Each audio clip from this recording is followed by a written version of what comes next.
Okay. And you're taping. Good. Anybody wants to tape? We should maybe allow. Does anybody want to tape this?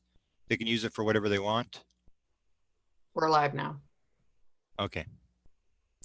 So this is Grant Cameron. Good evening to everybody who's joined us for Orbs 3. This is the third presentation of viewing orb photographs. I've only gotten into the last couple of months. It's a fascinating subject. A number of the people who are going to come tonight had other things come up. We actually may have one of their guests that might have the COVID, so she's not showing up. I'm going to show some photographs from Hong Kong, from Stan Ho, and I did an interview with him, just an interview just on his orb stuff. I'm going to show some. He allowed me to show some of his orbs tonight. He works 16 hours a day. They work very hard in Hong Kong, so he sent me a bunch of photos, but he wasn't able to come. And I have a couple other people who, Tress, I'm going to show a couple of her photos. I just discovered she has thousands of photos, and I'm going to show a couple. She's from Scotland. We did an interview with her, and she does light language. That's why we actually originally interviewed her. But I want to welcome everybody who's here tonight. And I want to start with Desta, my assistant here in Winnipeg, who's the person in behind who's going to be turning mics off and on and controlling this and producing this. So I want to thank Desta for showing up. And I want to bring in Nicole, an assistant that I have in Illinois. And I want to talk about a few things that we've discussed in the last couple of days with regard to that. So good evening, Nicole Sakic. Hello, Grant. How are you tonight? Just fantastic. And I wanted to start. Yeah, I told you to wear your Cubs hat because this is a little bit off track here, but the Cubs, you're going to be one of the few people in America that actually gets to watch their baseball team live. I heard a story just before I came on. I figured like I got to bring this up because you're a big Chicago Cubs fan, and you know at Wrigley Field they have the thing is right in the middle of a bunch of apartment buildings and stuff like that. And for years they used to put chairs on top of the buildings and watch the baseball game from out there. So apparently people have bought up all these rooftop places and they've put in very high-end seating. And apparently this is going to be open. People are going to be able to watch. So you can get to go watch your Cubs. The only thing is you're going to have to work a little bit overtime because apparently it's $300 a ticket to go watch. So I just wanted to say you got some baseball coming. The other thing I wanted to talk about, and you don't have many details, but this is 2 nights ago. We're doing a show on orbs, and you had you're sort of in charge of a lot of the sightings that take place in Illinois. And when we were talking the other night, you had a call come in about a bunch of orbs being sighted, photographs being taken, and you put some investigators. And I know you don't have many details, but so you go through a little bit of that story of what happened the other night. Well, here in Illinois, we have a couple groups going on. Carl Jones from our Central Illinois UFO group got a report put into him that there were orbs over Riverton, Illinois, and the surrounding area, and there was actually 5 in the air. And we got the call from 2 ladies driving on Interstate 55 at first, but throughout the course of the next 20 minutes, we actually had like a network of people kind of go outside and try to capture them on video. And we got 2 videos submitted to us that we'll analyze, and they're up right now, but we'll try to see if we can get better details from them. And we'll probably send a member of that group out to the location spot just to see, or the sighting witness spots, just to see if, you know, what we can gather or if more orbs show up. So it was kind of exciting. Yeah, so you do have the orb photographs in, or you do have the orb stuff going on in your sightings. Is that common? Yes, or not common? As this was going on, they were actually being posted and uploaded to Facebook. So if you want to see kind of like a play-by-play as the night unfolded, you can go to the Central Illinois UFO group on Facebook. Okay, so that's your orb sighting. Now I want to sort of promote. You gave me a photograph of your little kid. I got to bring this up because he wants to have his own YouTube channel. Your son is 4 years old. And here's a photograph. Can you explain what this is? Your son is an inventor. So at 4 years old, he built this. What is this? Yeah. Well, almost every day, or at least every other day, he has a new invention. that he makes from all these spare parts. And he has his circuit board down here that you can see on the wooden table. And he has some wires that go to these, he calls them 2 cooling towers. And he actually took a piece of a coffee pot to make this nice loop structure that goes through from tank 1 to tank 2. And then there's an antenna that broadcasts up to the sky. And he said once he adds buttons, he'll be able to cover the motherboard up. But yeah, he can switch it on and control the weather. And he actually had some success the other night. Tell that story. Well, yeah, it was kind of interesting because as he's walking me through this, it's a bright sunny morning outside. And then all within 20 minutes, it had started to rain. And I started to joke with him that there was thunder, you know, and that he needed to turn it off.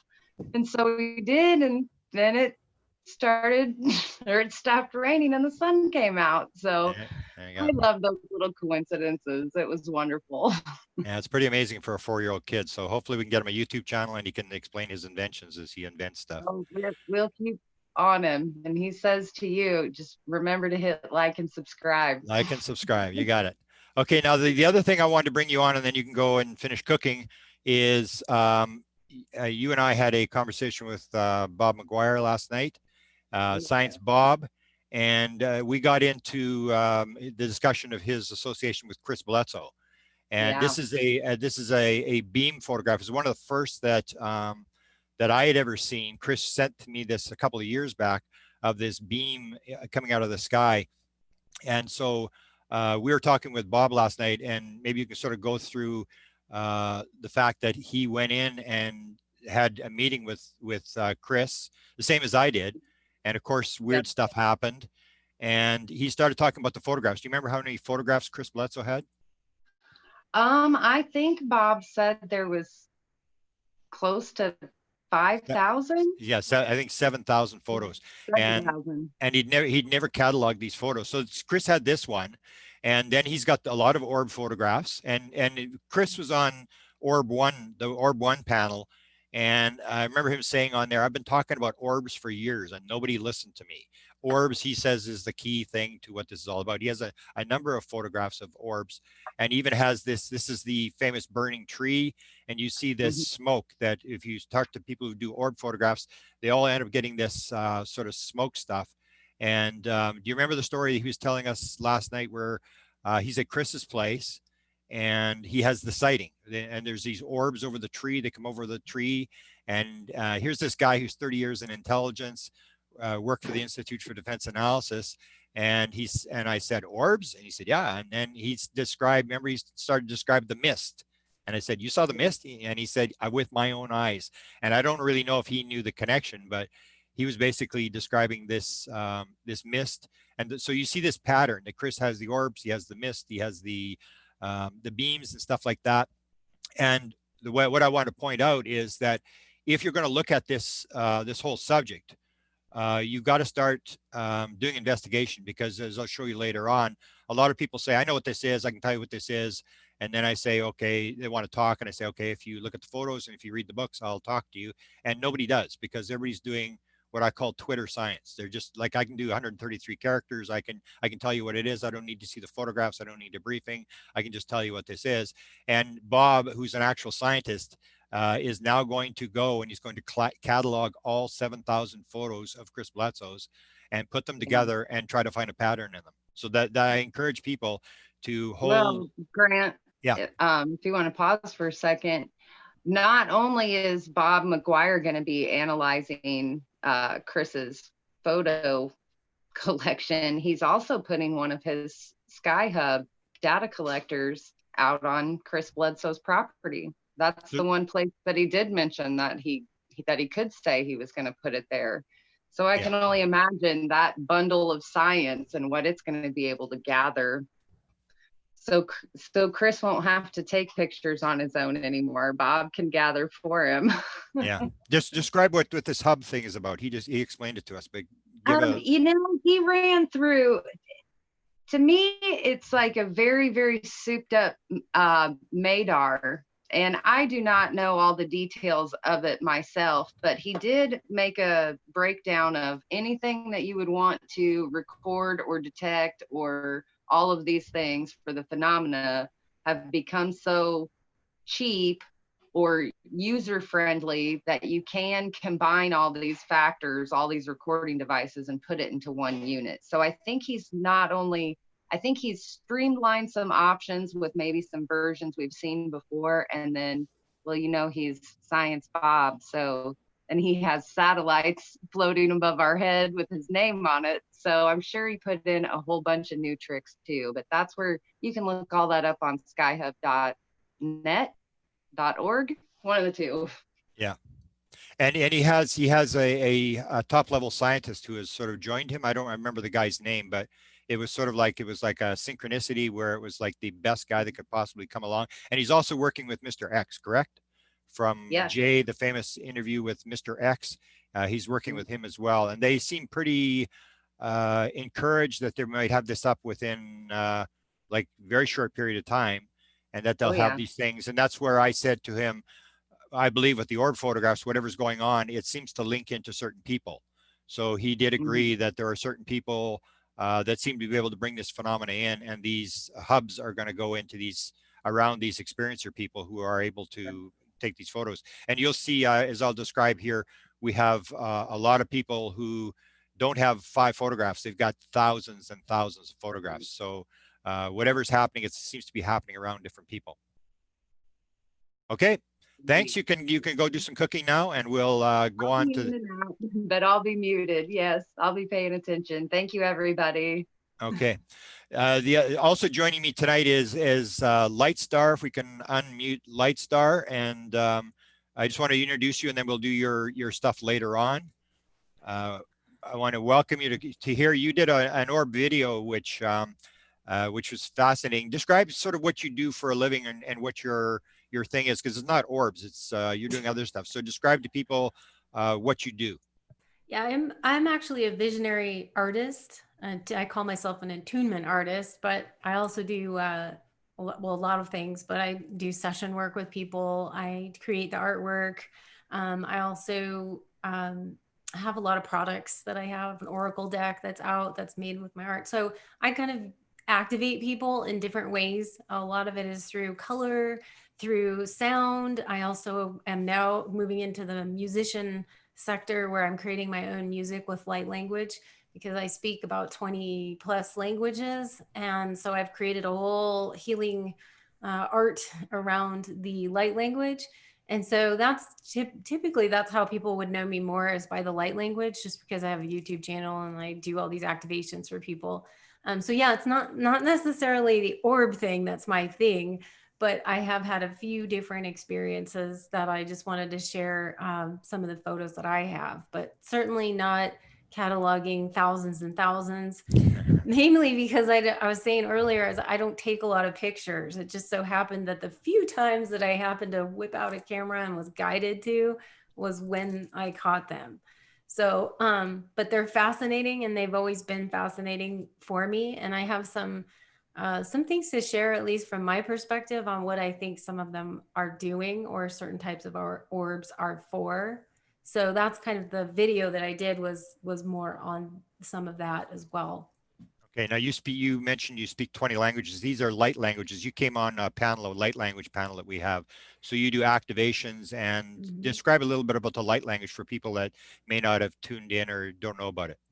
Yeah, light language is generally, it's just an intuitive language that is really more of an energetic frequency that tends to exude either some kind of healing or activation frequency for people. So it's not like when we talk about French or German or English, that kind of language. These are either galactic languages or elemental languages or other kinds of dimensional languages, all different kinds of things, angelic even. So there's different kinds of codes that come through language itself, or a lot of it is just through the voice, through toning, and through the different inflections.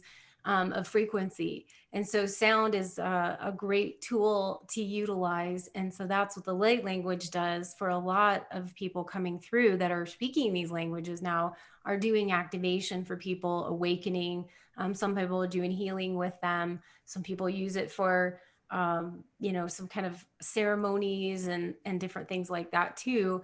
But it is very similar. One, I always call it my mother tongue. The mother tongue language is very similar to what you would probably hear more like speaking in tongues. That would be in the Christian faith. It's kind of similar. But then if you expand out from there, there's all sorts of different ET languages that come in. So it's very expansive, but it's not to be interpreted from our general way that we interpret and go through our languages. It's totally different. So it's the languages of the energy and more heart-centered, more based within feeling orientation. Beautiful. And for people who haven't heard it, it's really, really interesting, really moving when you do it. I mean, you do. I know the one you did was the real rapid Yeah. language, which was just fascinating for people. And it's almost like the orb thing, that the orb thing has not been around all that long, and light language is sort of like a new thing. It's almost like the veil is thinning where some of this stuff is starting to come out. Do you agree with me on that? Yeah, and I do think that it's been there, but I think that since our consciousness is becoming more awake and more aware of things that I think were already always there, Yeah. it's just it's a basic you know, energy that's there. But I think we're all sort of awakening to who we are and ourselves, and so I think that starts to come out much broader and much more when the whole consciousness of our world is waking up. So yeah, it's fascinating, and more people are getting activated. A lot of my videos actually activate people, as well as other people that speak the languages get activated by watching or listening to other people. So I typically hear that where they start speaking it based upon listening to it. So there's something with our own consciousness that remembers it and that can awaken to it. You had Phil on here who Yeah. also had a whole class that he just did for us all, and it was really fascinating to find the real his perspective of the roots of light language and what it is and how it connects to sound and vibration and crystals and crystalline structures and how we're moving into that. So it was really fascinating to hear his take on it. Everyone has a slightly different, you know, explanation about what it is. But the main thing I always say to too is to have people not try to figure it out so much from up here, you know, the analytics part of it. It's really more of an experiential kind of energy, not for us to pick it apart, although we like to do that. And a lot of us do. But, you know, and that's fine. But it's definitely much more expanding in our world, as well as the orbs. You know, it's all been there. I feel like the orbs have always been there. So it's just we're getting to capture them now. Yeah, the ability to see it now, where we're able to, or with raised consciousness, you're now starting to pick up on this kind of stuff. Yep. Well, what's the easiest way for people to try to get a hold of you to see all the stuff that you do? What's your best site? My website's lightstarcreations.com. So it's just Lightstar Creations with an S on the end.com. That's my main website. And then my YouTube channel, if you just, you know, want to go look at that, it's also on my contact page. There's links there to all my social media, but you can just search for Lightstar on YouTube, and there I am. Beautiful. Thanks for joining us. And you're from Thank Sedona, you. right? You're in the Yes. hub of the heart of all ET experiences. There you go, Sedona. Yeah, fantastic. Now the last guest, and I have some. I'm going to show some photos from other people that were going to come here, but because of things that happened, they didn't. But I still have their photos on here. But I want to bring in Jeff from Chicago, and I was having a conversation with Jan Yonder, who was with me in Sedona, Arizona. And I was talking to him the other night about something completely different. And he mentioned the fact that, oh, he's got a guy that's got these photos. And I said, oh, really? And then he said, oh, it's this Jeff guy. And then, so I've linked up now with Jeff. And can you unmute Jeff, and we can sort of talk to him a little bit, and then I'll start going through the photos. So Jeff, explain your last name. I wouldn't even try to get your last name, but. Yeah, it's Lurkey, Loehrke, Lurkey. Lurkey. Okay. And you're in the Chicago area. And Yes. can you basically describe, we're going to bring you in later to go through your photos. You're one of the people, how many photos do you think you would have taken over a period of time? It's not 5 or 6, is it? I've got over 10,000. 10,000. There you go. That's one of the patterns, is that people have a lot of photos. And I've seen some of your photos. People will be pretty amazed. How did this all start for you in terms of getting these photos? Well, a few years back, my band, actually, I played a band called Blood People here in Chicago, and we played a festival in Montreal. Okay. And on our way back, myself and my girlfriend Allie, who were in the car, we saw just like a kind of a white orb just up in the air. It looked like a craft almost, and that was kind of like the first like real sighting, I guess. And I'd always been interested, and you know, as rabbit holes work, I looked, you know, way more into anything I could and read anything I could about the subject, I guess. And the more and more I read, the more and more I started to think about the aspect of consciousness and what that has to do with all of it. And through actually watching interviews of yours, Grant, as well as reading different books about it, and, you know, things like, you know, Bob Lazar, when he talks about being inside the crafts, how it was all operated telepathically. Yeah. You know, there was no manual controls inside the craft. And then I started to look into also like the CIA psychic spying program. Yeah. And it kind of dug me further into kind of just all these realizations, and how it's all kind of connected. And so, like, you know, ever since then, I'm outside pretty often at night. And, you know, I started doing the CE5 Oh, wow. protocol kind of stuff. Wow. And got quite a few like actual crafts on video and everything. And but then as I started to kind of experiment with photos, and like you know, doing things like just letting the camera roll while I'm out there, and you know, just putting it in different spots, and also thinking different things like mentally, I started to more so approach it with the aspect of not so much I'm like dying to see something, but I've always had this kind of feeling that, you know, this world really can be one that's of love and peace. And you know, the options presented to us are done so specifically. And I think I don't know, my bigger intention has always been to help in any way I can to create you know, a world that's loving, peaceful, and of universal oneness. And so the more I sort of started getting into that, and, you know, meditating and stuff like that, kind of the more I would start to see. And when I do film, I use either my phone, or I have a Sony Handycam. I also have an Arlo security cam that films in like infrared. So I get some cool, neat stuff through that. I usually aim it like straight up at the sky, so it's kind of fun because it goes off when motion is detected. And I get quite a lot of things in the day as well, as I'll kind of show you. But yeah, it's kind of only escalated as it's gone. Like seems like they're showing me more and more as it goes. And so I'm just trying to figure out kind of, I guess, the connection and what it all means, I guess. Beautiful. Well, we'll have a long chat. We haven't really chatted yet, but we'll have a chat, and we'll probably do like a full interview with you where we can spend some more time looking, because your stuff is pretty impressive. I've seen a lot of your photos, and you're going to show some here tonight. Thanks. Well, yeah, thank you.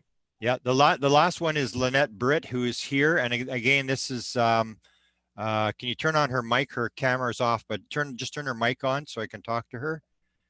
And Lynette came to me with some photos, and again, it was like 1 or 2 photos, and then it was suddenly a pile of photos, and I've got hers loaded into the PowerPoint. So good evening, Lynette.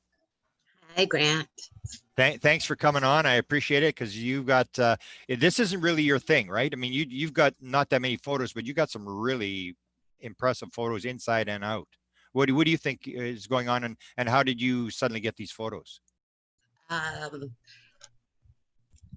I feel like I'm kind of like Lightstar in the way that we just happen to feel something, and it's like a feeling. So I'll just snap the picture and there it is. Or I've also noticed the ones that were from back in 2003, 2001, the ones that I showed you that were on the throwaway cameras, or just the old cameras.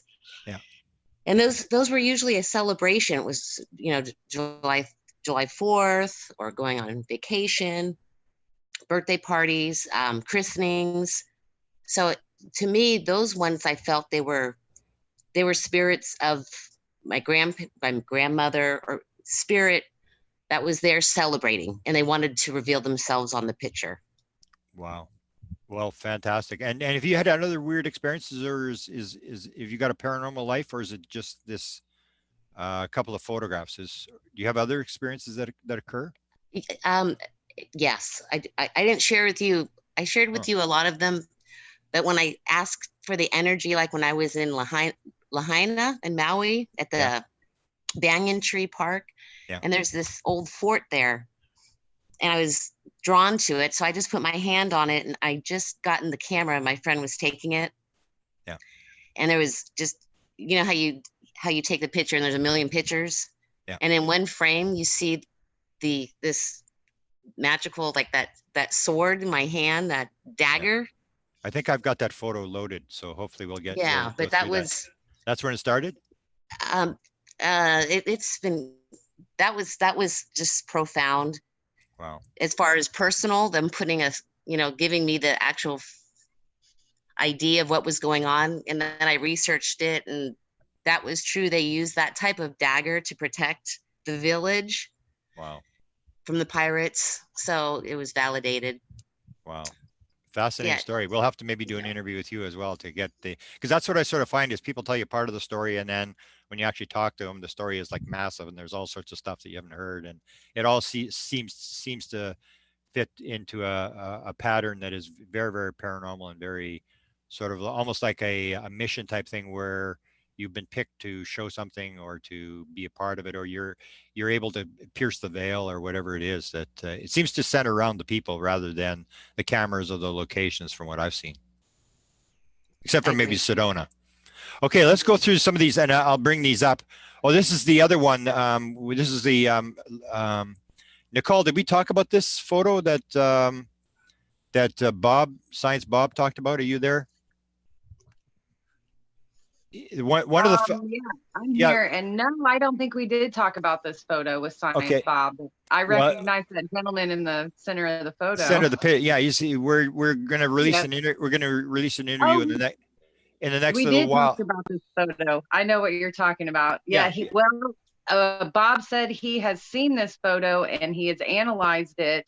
Wasn't this what it was? I just showed this photo to show Jim Semivan, who's the co-director of To the Stars. But he had another photo. It was taken at the tree with Jim Semivan there, and he wasn't there for the photo, but he analyzed it. So tell us what happened. Well, he said the photo is Mr. Semivan by the tree, and we all know what the tree is, but after Bob had these photos, and he said he has the original copy of this photo, and after he ran it through analysis is when the orbs showed up. He said, in my head, they filled the picture or surrounded the tree. So more details to come. Yeah, exactly. We're gonna try to get the photo to see what this photo looks like with this main guy with these orbs all around him. So it seems to tie up. The more you start looking at it, the more these orbs seem to pop. And again, Chris Bledsoe said, I've been talking about orbs for years, and nobody would listen to me. Now Tress was one of the people that was going to show up here. She'll be on Orbs 4. I'm going to have it on the weekend to try to get Tress in, because she's in Scotland, and it's actually, she's in a meeting or something. She has a foundation for animals that she runs. So she was tied up with that tonight. But I've got some of her photos because I want to show some of the stuff. And she was one of the ones as well where it was just one photo, and it was this first photo here. So she put up this photo and I reposted this photo, and this is where this Twitter science stuff comes. And I suddenly got this thing like, well, what are you posting this for? I talked to some guy and he said, we know what this is. This is hair. This is a hair and on the lens. And it's like you hear all these counter explanations and stuff like that. And so I said, well, if it's a hair, I mean, you got two of these things. So I actually did the experiment, and most people won't. They just sort of listen to what people tell them, and they just sort of repeat what people tell them. So I actually did the hair. I actually did, and I'm not going to show it to you. I'm keeping it to myself. People can do their own experiment to see what it looked like. But this is at least two hairs, and they have the same sort of pattern across the screen. So there was a lot of backlash when I posted this photo that Tress had taken in Scotland, and this is where these beams come in. And so she's one of maybe hundreds of people who are getting these beam photographs. And the counter explanation is it's hair. And I can tell you, if you put a hair across, it doesn't look quite like this. It looks very much different. And this is at least two hairs. And as I explained before, my sister has 60,000 photos. She has none with hairs and these beams on them. I talked to Sid Goldberg, who has 50 to 70,000 photos. When he saw these things, he said he'd never seen anything like this before. So that started this controversy, and that comes down to this Twitter science thing that it sort of annoys me. I explained to the people that were sort of making these criticisms, I said, let me tell you, I have access to or know of 500,000 photographs. And as you can see, Jeff described tonight, he's got 10,000 photos. I will guarantee you, before this is all said and done, with the next couple of months, I will have access to 1 million photographs or more. This is not 5 people taking photographs. This is a repeating pattern going around the world. And one would assume that what you would do if you're a scientist is actually to say, oh, can I see those photos? Can I look at those photos? Let's do an analysis. No, it's like, it's a Twitter. It's like, it's doing Twitter. It's like, I know what it is. I don't need a briefing. I don't need to see the photos. I don't need to read the 20 books that have been written on the subject. I can tell you what this is. And they just come up with this thing, and then they won't back off this sort of thing. So this is this idea that this is hair, but nobody has ever asked me for the photographs. So nobody ever said, where are the photographs? Can we see them or anything like, because people just want to do real quick Twitter science, and they have an explanation for all this stuff. And so Tress started this thing, but people don't realize she's got all sorts of other ones. So here again, she's got hair across the lens. Here's her photograph. And that's when I asked her, I said, well, how many photographs have you got? She said, thousands of photographs. And I originally met her because she did light language. She sings the light language, and she states that she's in contact. She's one of 6,000 children that was put on Earth by this group of feline beings that she was on the Earth. She described to me to a T how to fly a flying saucer. And I've got the biggest collection of people who claim they've flown it. She described exactly what everybody else described. And so she started sending me these photos, and she was going to be on tonight, but she couldn't come. So she'll be on Orb 4, and she'll go through some of her 1,000 photographs, but she's got some really wild photographs. Here again, I mean, if you're going to say this is, you have the mist here, and you also have the beams. So, I mean, it looks like a lot of hair going across the film, if that's what it is. And what you find when you start analyzing these things, it's not just beams. You start to see beams and smoke at the same time, or mist, or whatever you want to call it. And you see beams and orbs at the same time. So she started showing me, there's another one that she got with the mist. You can see this photograph, and these are only a couple. I haven't really seen hers. Here again, you have this mist that appears over the trees, where the mist starts to appear, and then in comes the beam, and you have the mist and the beam at the same time. And she's got also inside photographs. Here's some beam photographs from inside one of her buildings there. And here's her with her some of her dogs, and you have the orbs there. So she'll be on Orbs 4. This is one that she just posted today again. So if this is a hair, you got me beat, man. This is a pretty impressive, whatever it is. And all you're really asking people to do is actually look at the data, actually, because there's, as I said, I can pretty well guarantee you within a month or two, we'll have at least 1 million photographs that in fact, I have one guy who's got a collection of 200,000 photographs that he is going to provide for me. Here's Lynette. Put Lynette back on here, and we'll go through her photographs here.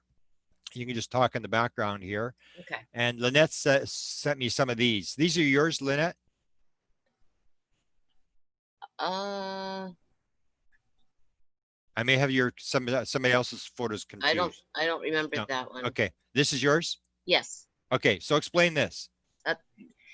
We had a ceremony with Crystal Skull Compassion, and my girlfriend took this picture, and that's what showed up above Crystal Skull Compassion's head in McLeod, where we are having a little ceremony. Is this in Sedona? No, it was in McLeod near Mount Shasta. Oh yeah, Mount Shasta. I knew it was one of those places. Yeah. Yeah. Interesting. Mm-hmm. This is yours? Yes, and that is on Mount Shasta at my friend Joseph Bennett's Lemurian Crystal Sanctuary. And yeah, he took this picture, and if you open up the orb right there where the circle is, that's, I he think said I have. it I think I have the looks blow like, up there. yeah, This it is looks here, like, yeah. yeah, it looks kind of like a reptilian face. Cool. This is the ones you're talking about from many years ago, correct? Yeah, that So was, this is not a digital. This is like on a regular camera. yeah, regular camera. These That are was you, just at my kids at the park. I just took a picture, and I thought that was strange with that smoke mist. Yeah. Yeah. yeah, and then that's significant that it's not a digital photograph. That this stuff was actually appearing before digital, because a lot of people will Correct. blame it on the digital camera. Is this yours? Yeah, that's mine in the backyard. That's kind of like what Lightstar said. I just had a feeling, and I took the picture, and And that this sort of, air rods. Somebody said that they're called air rods. yeah, interesting. Yeah, it's like a short little beam thing. Did you see it, or you just got the impression to take a shot? No, it was. I took photo, a couple in a row, and I saw it, and so it was there just in one, very Okay. quick, boom, boom, and it wasn't just in one of them. Yeah, and that's significant too, that you have, I think you've got the one we're going to do where you have one photograph and then the next photograph taken right away. Is That nothing. if it's dust or hair or whatever, it's going to be in both photographs. It's not, it's only in the one photograph. There's another one. This is, Yeah, this was up in Miwok Village. That's Northern California.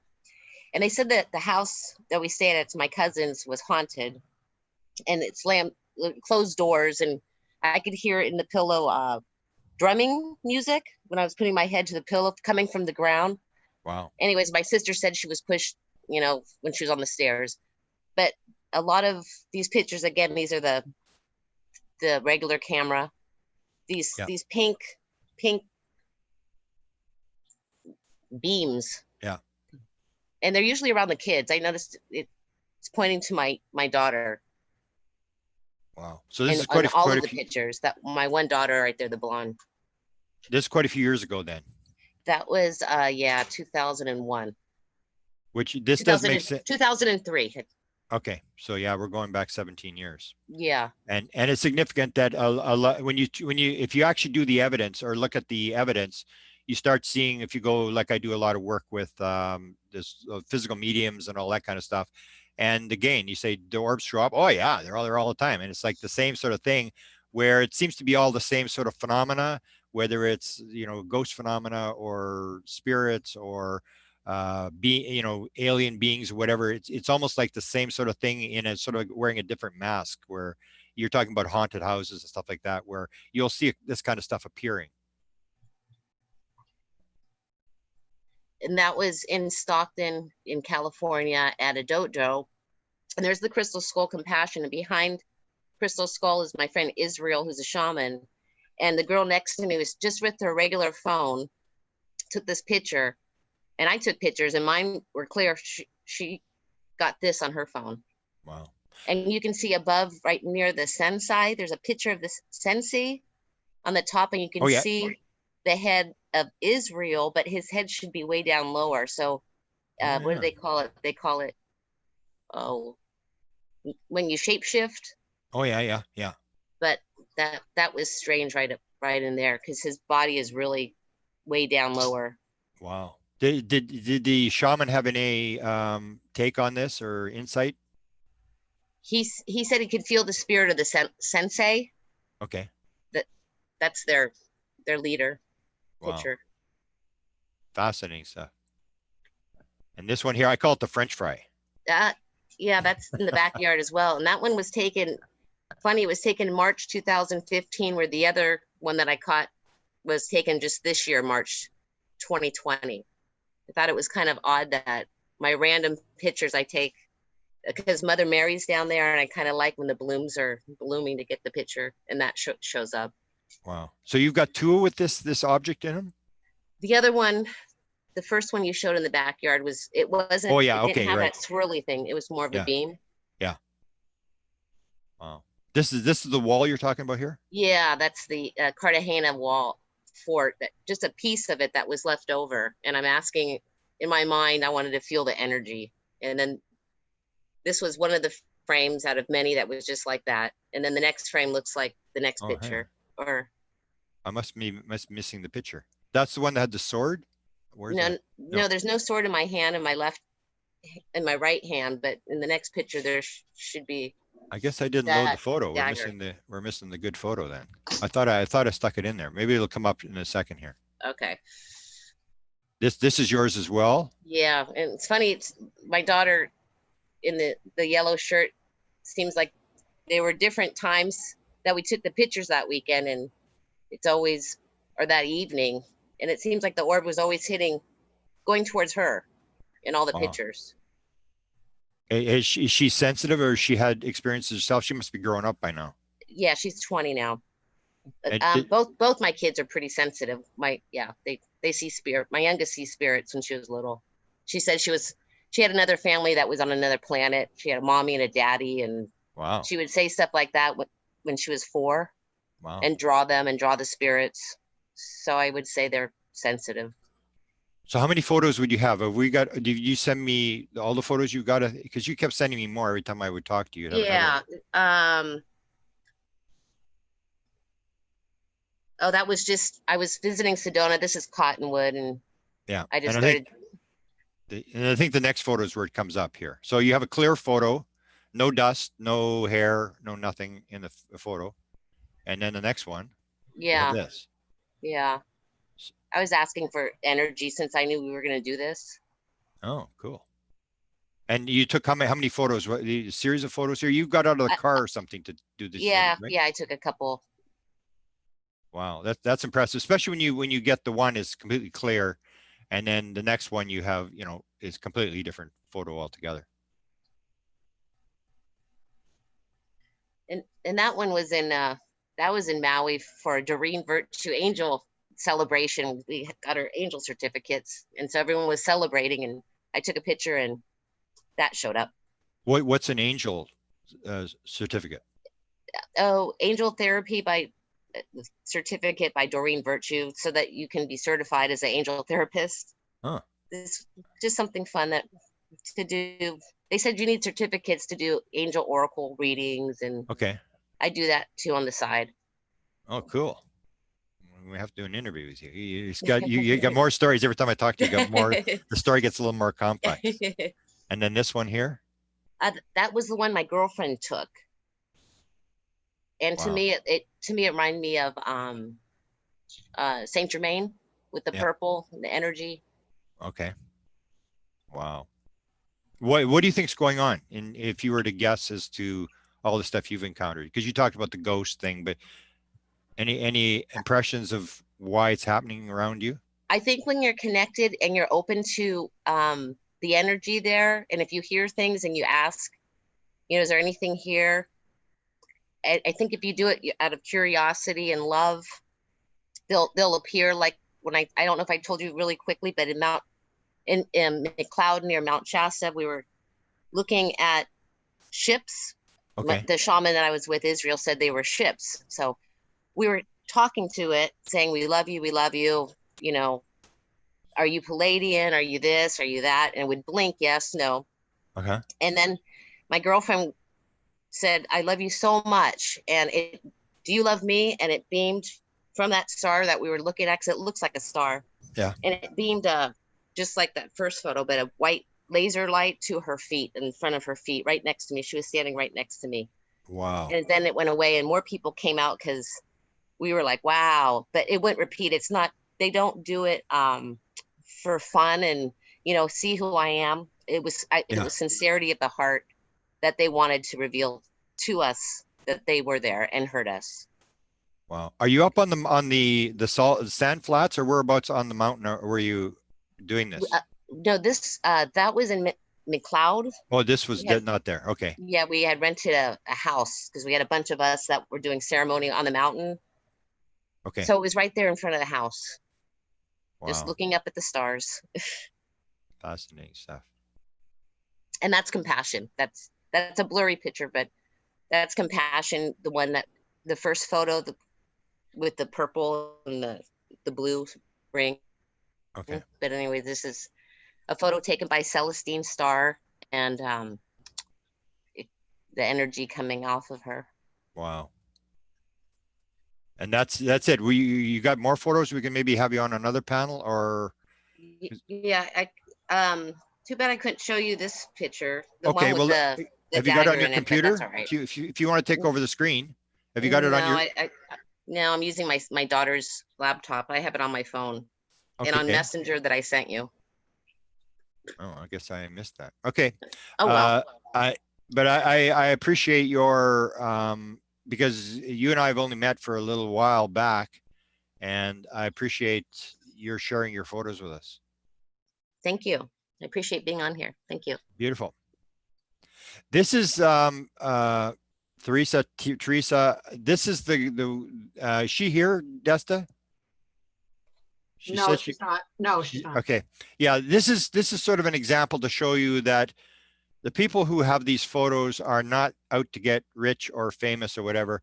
I've talked to her. She said she might be coming tonight. She is very private. She's had a very sort of difficult life, but a very interesting life.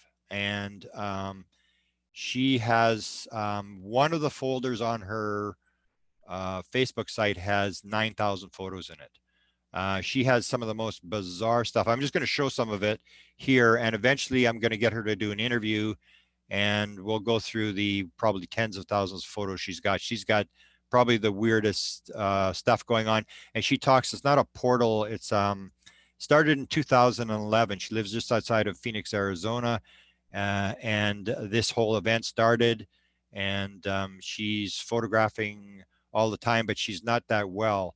So she, I guess, doesn't really want to be public, but here's some of the stuff. And this is one of the photos that was sent to her. I thought it was kind of weird because the last orb panel we had Jeff Sell on here, and he had the from the camera with the use for the checking wildlife and stuff, these automatic cameras. And here you have one of these, some people call it, what do they call these? The rods with this, they catch the deer and there's this rod on there. And it's not her photo, but someone had sent it to her. And I thought because we'd done this whole deal with these cameras in the wildlife cameras, that I would show this very weird photo that was captured by this camera. This is some of the stuff she's got. So she's got a lot of beams. So that's the one thing I sent back to the people that were sort of complaining about. This is hair. And I said, well, if it's hair, I mean, what is this? Multiple hairs across the camera? I mean, this is like crazy stuff. This is very, very bizarre stuff. And it's this beam thing that you'll see over and over again, that you can go to someone who's got orbs and you'll say to them, how many you got? And they'll say lots. And you say, have you got these beams? And everybody has these beam photographs. Here's one, and these are taken sort of just outside her trailer. And here's one that's sort of doing a thing in the sky, plus a beam going vertical. And you see these sort of half objects that are sort of starting to appear. Here's another one. You can see them going sideways across the screen. And as I said, she's got, if you look at her photos, she's even getting a lot of people watching her photos now, where people have started to realize she's got this stuff. She puts these things up, and sometimes she'll put the same ones up again, but she's got probably the best collection in America that I've seen of this really weird stuff. Here's another one. You can see this, whatever it is. And she said it started in 2011, and she does have an explanation. If I ever do the interview with, she'll explain what is actually going on. She has a very distinct impression of what's behind this, what they're doing, why she's involved, and what this all means. Here's another one of hers. I mean, if this is a hair, good luck. And she's got a lot of these. I'm telling you, like just piles of these photographs. Here's one taken by her place. You can see, and we had Connie on last panel, Connie Ho, and she was getting these too, where you start getting these beams with the colors in them, and almost like the sort of spectrum of light in there, almost like the different chakra colors where it's going in that order. And she has a lot of these where you start getting not just a beam, but you get these lights inside the beam, plus you can see the smoke sort of in the background there. Here's the one I sent back when they said it's a hair across the lens. I said, okay, if that's a hair across the lens, is this like 300 hairs across the lens? I mean, this is crazy stuff. I mean, you can see that this is, whatever this is, it needs to be studied, because this is not some accidental photo with a camera or a hair across the lens. This is something I think that needs to be investigated. And this is one of her more, I think, more famous ones of just whatever this is in the sky being taken off her balcony. Here's another one taken off the balcony. You can see just multiple beams coming, almost like they're coming off the ground, or they're emigrating, and they're not full beams, they're sort of partial beams. Here's another one where you can see the orb, and you can see the sort of the trail that's leaving and these patterns through the sky. Here's one she describes. This is more than it's got to do with the beings that are involved in this. But if we do an interview, she'll explain what this photo is. But it actually has to do with what's actually going on, what this energy is and this intelligence. I believe this is the intelligence behind what's actually going on. Here's again, you see these colors. Here's coming across. It's sort of like, and you'll see this often with. You can see the ball inside the beam and these various colors. Here's another one. A lot of them are like this, where you get the beam and the orb. Here's another one, stuff going across the sky, these lines or these beams going across the sky. And it all started with Chris Bledsoe, 2015, when he showed me the beam photo. I'd never seen one before. And then the one woman that was going to come on here who is sick, said that she had some from 2012, and I will bring her, or 2010, that she had beams as early as 2010, but I really don't know of any beams before 2010. But she'll come on. I'll bring her on number 4. She's got an awful lot of photographs exactly like this, and she's in a different part. And as I've explained before, this is the United States, this is Macedonia, this is Scotland, this is a lot in Australia, Hong Kong. This is not one place. This is a worldwide phenomena. And all the people in these different places, the one woman I'm about to interview, her from Australia, has 130,000 photos. She's written a book, and I'll do a full-length interview with her, but this is a worldwide phenomena. Here's another one, completely different, all going up and down with this sort of a very intense light in the foreground. Here's one of her more bizarre ones. I don't even know what this means. It's taken off her balcony, and you can see whatever this is. It's almost like starting to take structure. And so I doubt this is a hair on the lens.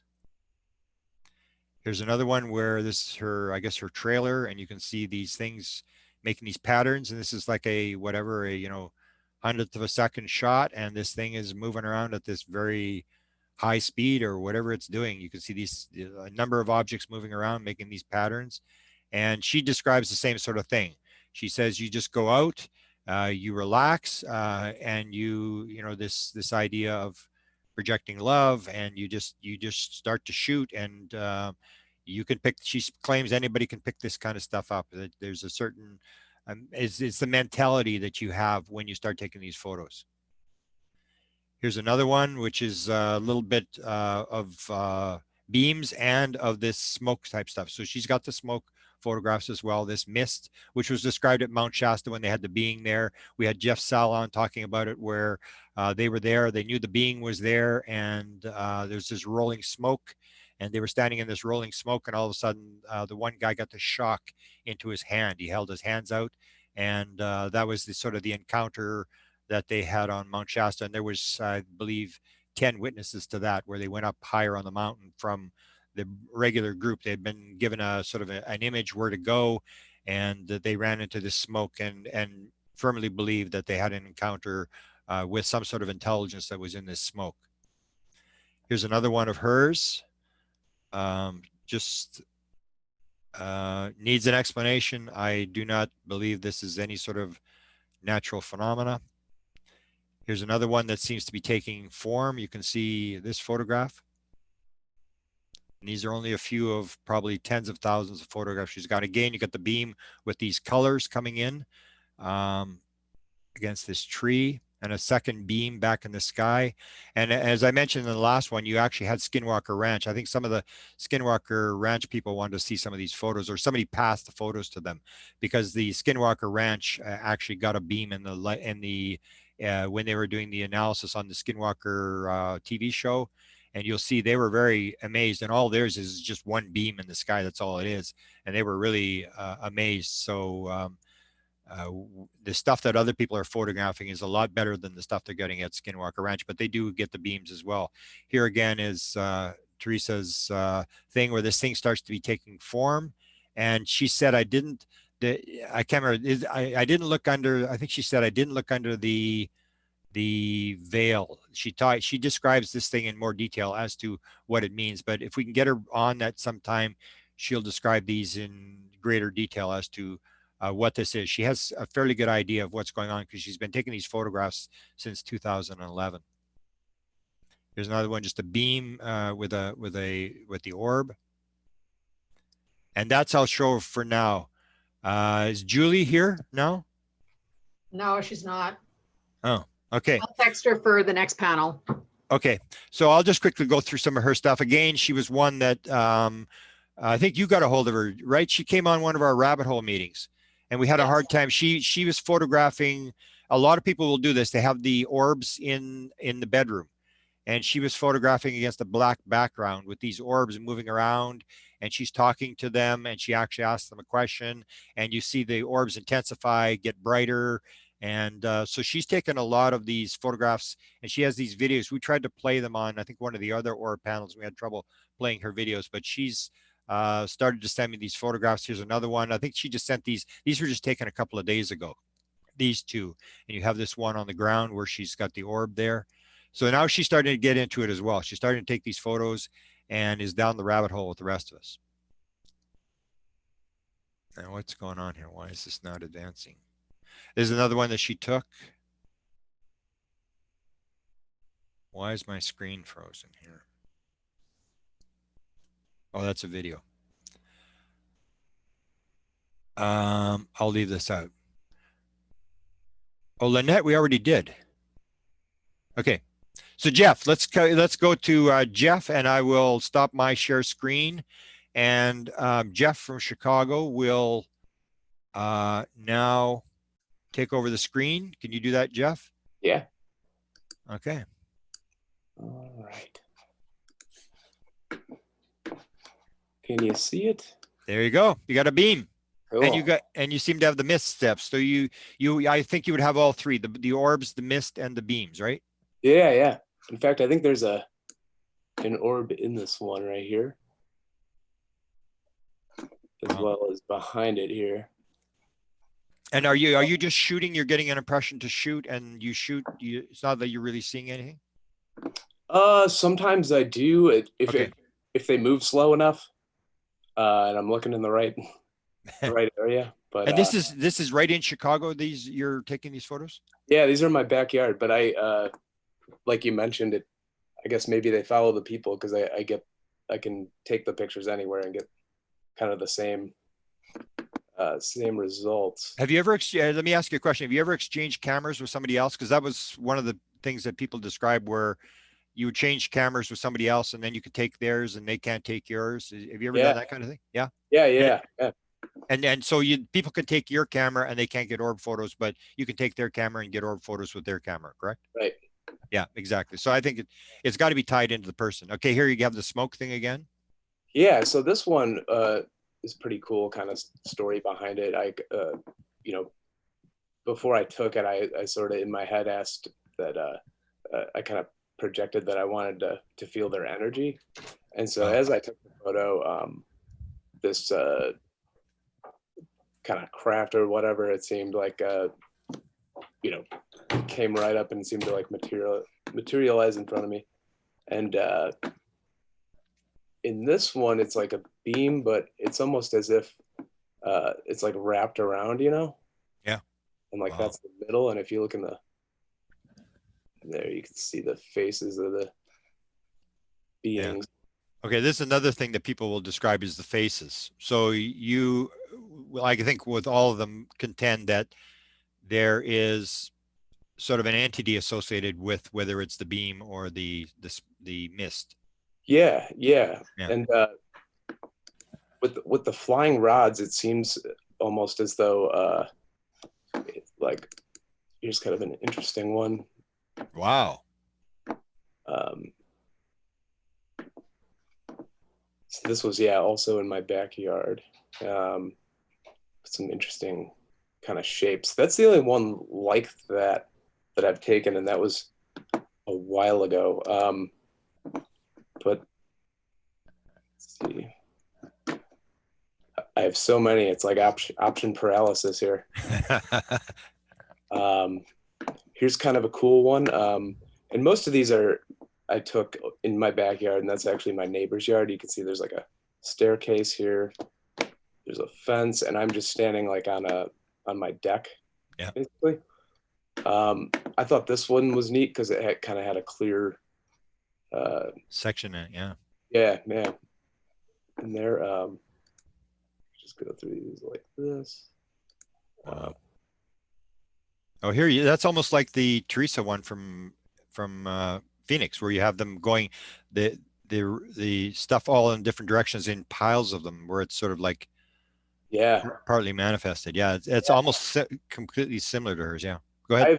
I have video of that too, and it's almost like when it happens where it's like just a ton of them at once. It's almost like a sneeze, if that makes sense. Wow. So how many videos have you got? Oh, I've got tons. Oh my goodness! So I'm gonna have to like this is exactly the same thing as you can see the pattern of. Yeah. Here's sort of a fun one. Oh yeah, you said this is a couple days. You sent me this a couple days ago. Yeah. Yeah. Get in there. So this was and it looked similar to the one you I'm trying to think of what you referred to it as. But yeah, this one I'll show you the original of as well. Okay. So what I'll do, for instance, let me find a good example. I'll take some of the mist pictures. Mm-hmm. Wow. And when I go in, I'll just like adjust the contrast and try and bring out if there's anything behind the mist. So I'll dehaze a bit, but I never add anything to the images.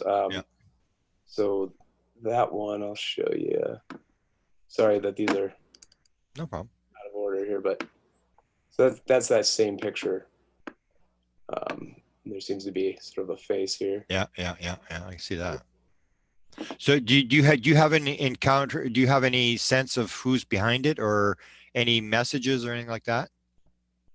I don't really, other than I think it's a group. Okay. A group of them, and it seems to be all kinds of different beings that at least show up, in the pictures, like fairies and wizards and lots of different animals. Here's some cool daytime ones. This was from that Arlo security cam I mentioned to you. Wow. Okay. I've got video of this too. It's interesting. Cool. This is similar to one I think you showed earlier. Yeah, that's where they call it rods. Yeah, and people say it's a bug flying across the screen, but yeah, I don't think so, because no, yeah, it's at night. I mean, it's like pretty lit up there, and that's interesting. Wow. Yeah, these ones, it's sort of those rods with but it's all different colors. They seem to come in.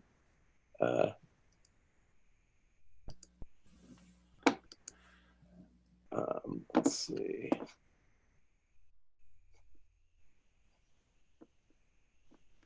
This is one I took last night, actually.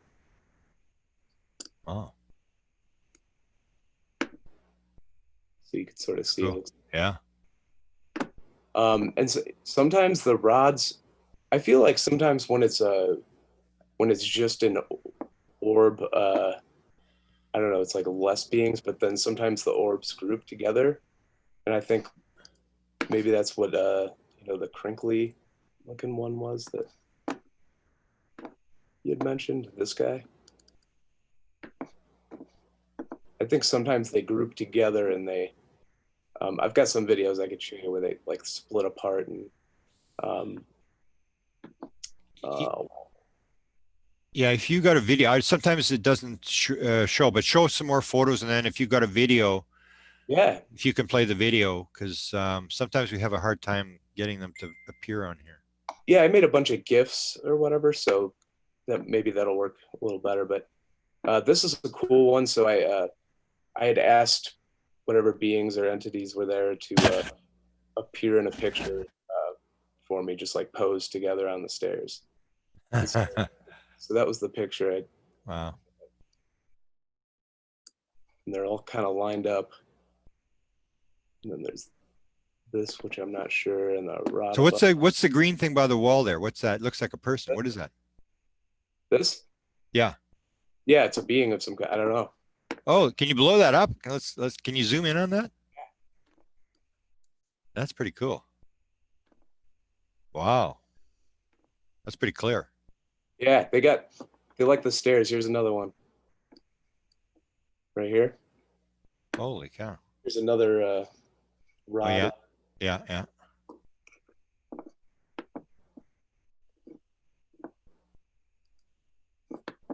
And when you contacted me, you really don't know what's going on. You wanted to talk to me about what is this, and if it hadn't been for Jan pointing you out, you were sort of taking these photos, and you weren't really putting them out anywhere or doing anything, correct?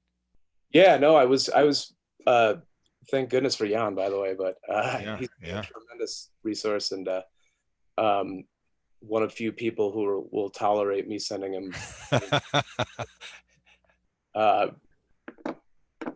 But yeah, let me see if it'll play some of the GIFs here.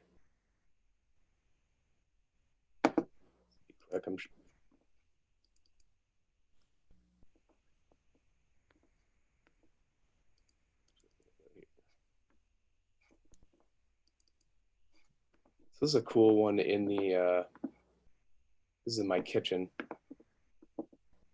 Oh yeah, yeah.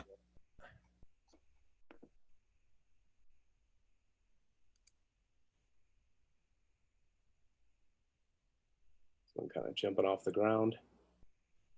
Wow. Have you got security cameras so sometimes people pick these up in the security cameras inside their houses. I don't have security cameras in the house, but I at one point brought the outdoor cam inside and okay, did have some success. This is from the outdoor cam. Wow. That jumping. See, there's some good ones down here. And let me know if No. I don't know. This is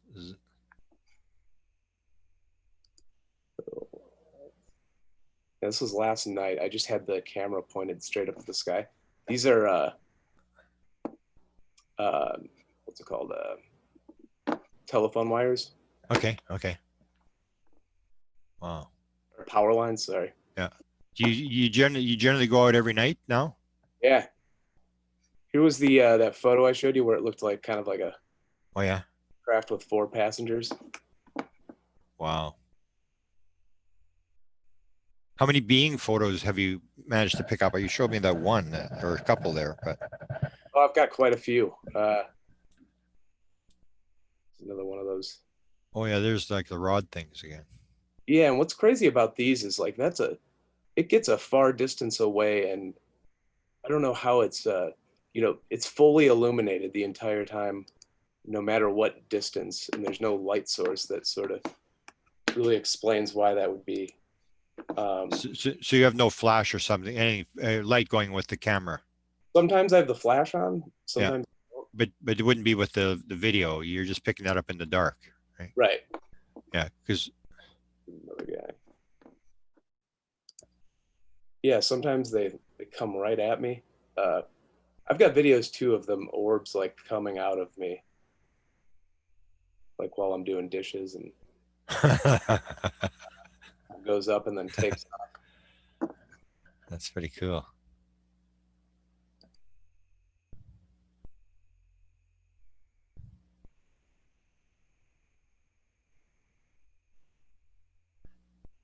Sort of what I think I've noticed happening is like they land either via these orbs or the rods, and then they kind of do whatever they do on the ground level, it seems, and then just randomly they just take off. And these things, they seem, it's almost as if, so I have a few videos of that, something like this, where it sort of stops on the stairs. And Oh if yeah. you close, you could see it almost like it's like picking up passengers and then Whoa. take. That's weird. What do you think? So the thing with the stairs, the stairs thing does. Any idea why that they're interested in that staircase there? I think maybe it's just because my camera's pointed at it. Okay. Okay. Uh, If Nicole's here, you have to go to Chicago and get some photos and Here's a cool get, one get of involved. sort of a Wow. materializing, or I don't know if it's a craft, but Wow. whatever it may be, sort of rotating, you know? Yeah. You've done a lot of work in pulling this stuff apart and cataloging it. Yeah. Yeah, I've got a lot of And it. And how many years you been doing this? Wow, Okay. look, wow, that's pretty cool. Yeah, this was sort of like a triangle craft. You can see the 3 points as it Yeah. comes forward. Wow. But I kind of see a little of everything as the thing, like from, like I was saying, from crafts to orbs to things like this, and Yeah. it's And there's almost- never seems to be like there's two that are the same. It's always like they're taking a different sort of. yeah. So, Wow, there's one of these rod things. Yeah.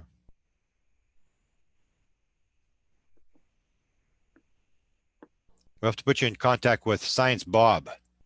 yeah, Yeah, he'll set you up with one of his equipment and stuff. He would love to see this, I'm sure, oh yeah, because that's basically that's the only thing you can really do is you find people who are in the middle of this thing and figure out what is being filmed, and maybe it'll teach us something new.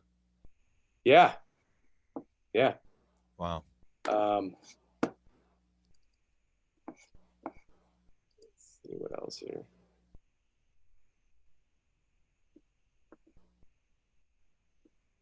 Just another one coming off the stairs. Let's see.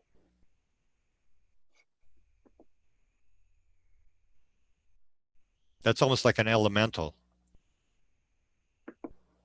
Daryl Stokes, who's in Sedona, has got some photographs like this. What are elementals, if you don't mind? I really don't know. It's we'll get Lightstar to explain that when she comes on, but it's sort of like it's not sort of like more like, well, Lightstar, can you sort of jump in on that? Unmute yourself. Yeah. Okay. Yes. I was thinking the picture that, or the one you just showed before that was really looking like it was like almost like a little fairy that was flying across the screen. Yeah, But yeah, these elementals are, they sort of exist in a slightly different dimension than we have here.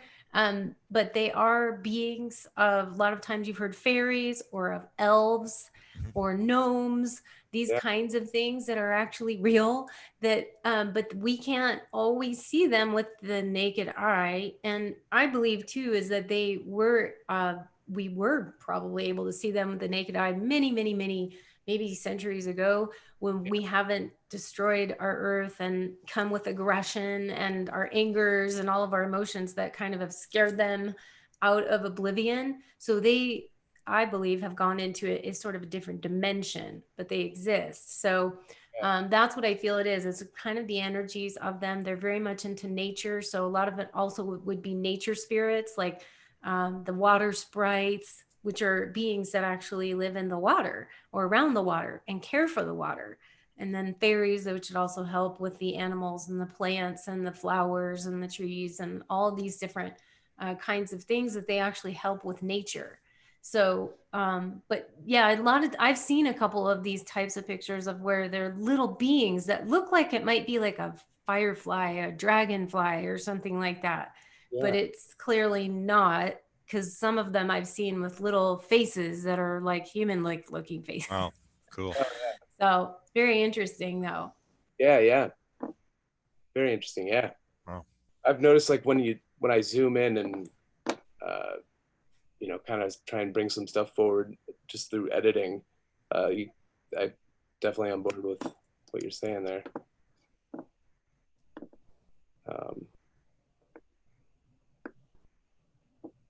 That makes a lot of sense. They're really special beings, but I think that we've, you know, we have to have a certain energy about us to be able to bring them in, because I don't think they really want to show themselves to people that are really like angry or, you know, have aggression in them. So they don't really come around. It's sort of just like the movies that you see that they're kind of hiding, but for good reason, because our humanity, you know, hasn't really learned how to care for animals very well, or nature. And, you know, I'm not saying every human, but there are a lot of that don't. So I think the ones that they show themselves to usually have that kind of very precious heart that they will allow themselves to be seen through them. So we get to all see it through people like that. Okay. Good. Let's do a full interview, Jeff, and we'll go through a little more detail with what you got, and we'll have a little chat about what's going on there. I appreciate it. I'll show you these red ones real quick. Okay. I don't know if you can see those. Wow, yeah. But yeah, a lot of weird daytime stuff too. So Wow. Well, keep up the good work. yeah, thanks. And we'll definitely try to tie you into Science Bob, because he's very interested, and he will help. You know, he'll log, and he's got 30 years of, you know, experience in terms of science and stuff like that to link into it. Cool. And Nicole will come and do an investigation and get some photos on her camera. Over. Okay, where am I in my PowerPoint here?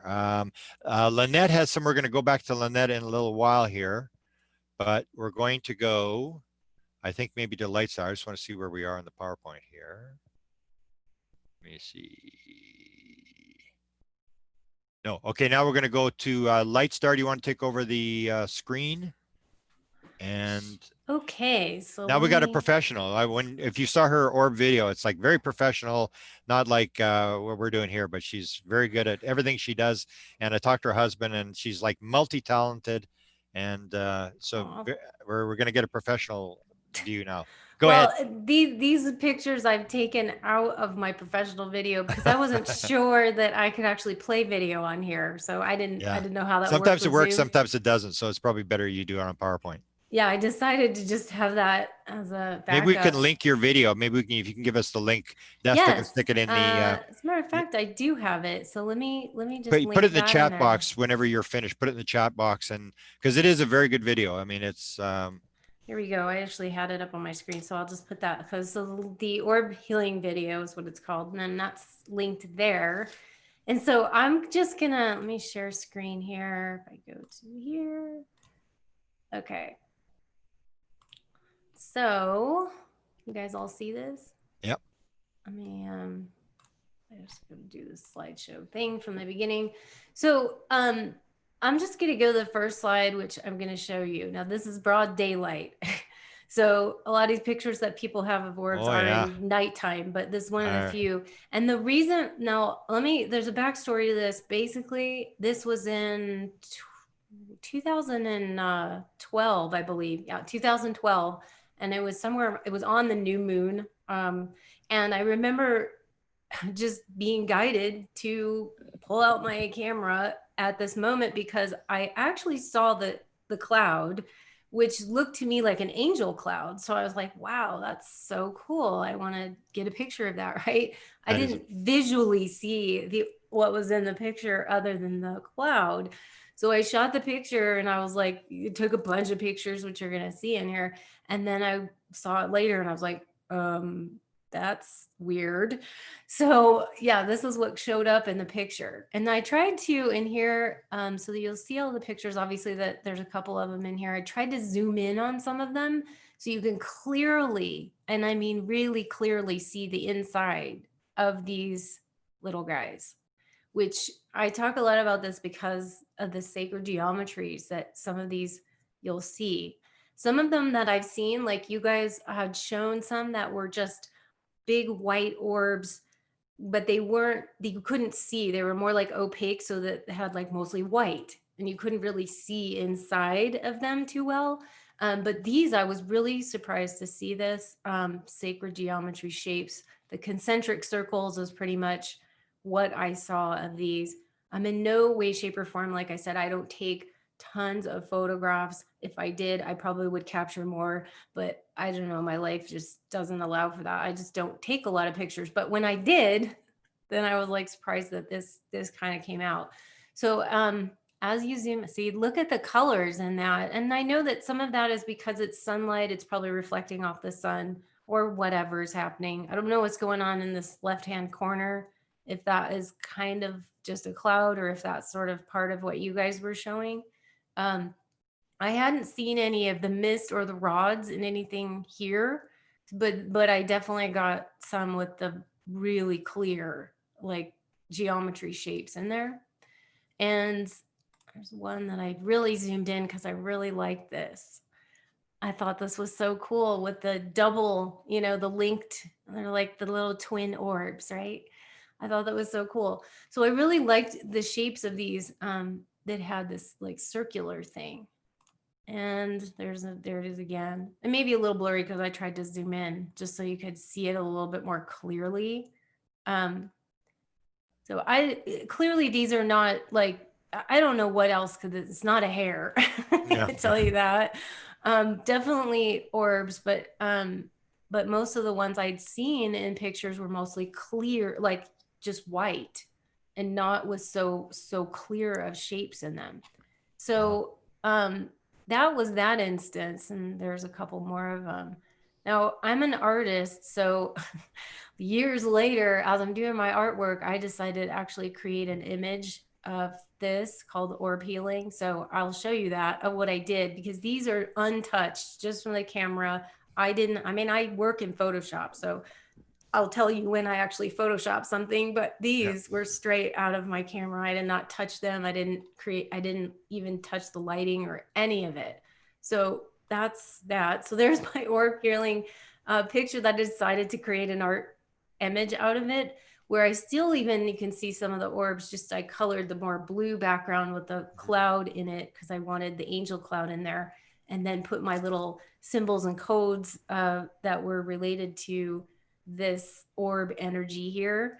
So I wanted to have that as my art image. But that was the inspiration for it. Okay, so that's why you see that, and the energies of the orbs which came through. Now, this is, I'm going to go to, let's see, next one. Now, this is another instance, totally different time. This was on Thanksgiving, okay, during the day, but it was on Thanksgiving in 2016.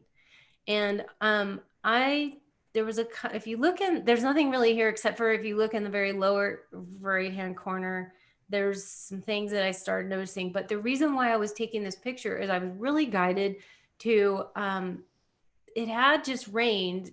It wasn't raining, but it had rained. And there was these cool rays of sun coming through the clouds. So I was like, wow, you know, I just got this impression and this guided to take the picture. So I did. And then again, like this one, you don't see much, but then I started to see little orbs flying around in the pictures. Not visually, but you know, I'm in the car. So my Sanzo Bear and I were both driving, you know, well, he was driving, we were both driving. We were in the car. So that's kind of why you see other cars. And then, okay. So this was interesting because the shapes that you saw before, which were the little concentric circles, well, now you're seeing this different kind of geometry shape in there, which to me almost looks like a C or a semicircle or you know, like a C inside of them. Yeah. Some of these, again, like the one at the bottom, It's a little blurry, but it's got this really interesting color spectrum. And again, that could be because of the rain and, you know, had reflection and it's like rainbow. I don't really know about that part of it. I still, just the lighting, you know, made it, some of them are still white and not. And then like I've got, here's one that has like a whole bunch of them in the sky.